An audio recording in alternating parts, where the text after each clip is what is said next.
কোথায় আছিস? দিশা কোচিং সেন্টারে রোজ তো সকালে সেখানেই যাই। কোচিং এ কত টাকা লাগে রে? টাকা লাগে না, ফ্রি। তাই? কে পড়ায় এখানে? পুলিশ কাকুরা।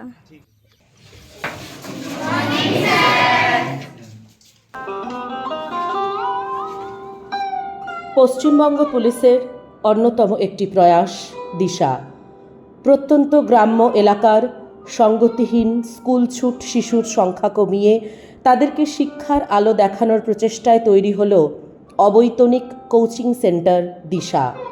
ক্লাস চালু হলো কোথাও বিদ্যালয়ের কক্ষে, কোথাও বা মিড ডে মিলের শেডে। শিক্ষক হিসেবে বেছে নেওয়া হলো উচ্চশিক্ষিত বেশ কয়েকজন সিভিক ভলেন্টিয়ারকে। এটা হচ্ছে কি 1 নম্বর সমীকরণ, এটা 2 নম্বর সমীকরণ। এই দুটোকে অপনয়ন করার জন্য এই চল সংখ্যাটাকে এদের সহগ সংখ্যা যে কোনো দুটোকে আমাকে সমান করতে হবে। x রাশিটাকে না হয় y যুক্ত রাশিটাকে। 89টি কেন্দ্রে 2200 জন ছাত্রছাত্রীর হাত ধরে আমাদের পথ চলা শুরু হয়েছিল 2022-এর 14ই জুন।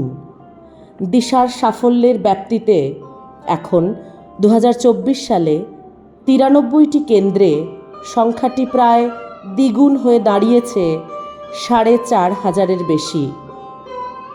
পুলিশের এই অনন্য প্রয়াসে খুশি এলাকাবাসীও।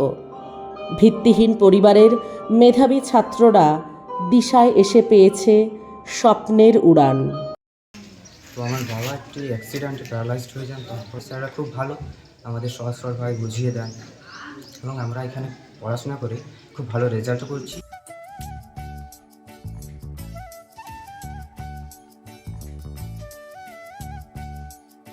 এদিকে ত্রিভুজটা আমরা কি পাচ্ছি? কোণ BOC এর ক্ষেত্রে আমরা কোণ BO যাদের মধ্যে আছে, প্রতিবেশী দেশের মধ্যে আমাদের সবথেকে কাছে আছে নেপাল, বাংলাদেশ, ভুটান। ইউ মানে এটা উচ্চারণের উপরে ডিপেন্ড করবে। ইউ বা ওয়ার মতো উচ্চারিত হয় তার আগে আমরা এ ব্যবহার করব। শিক্ষাই একমাত্র পারে সমাজের সব অন্ধকার ধুয়ে ভবিষ্যৎকে আলোর দিশা দেখাতে। পশ্চিমবঙ্গ পুলিশ সেই স্বপ্ন পূরণে অঙ্গীকারবদ্ধ।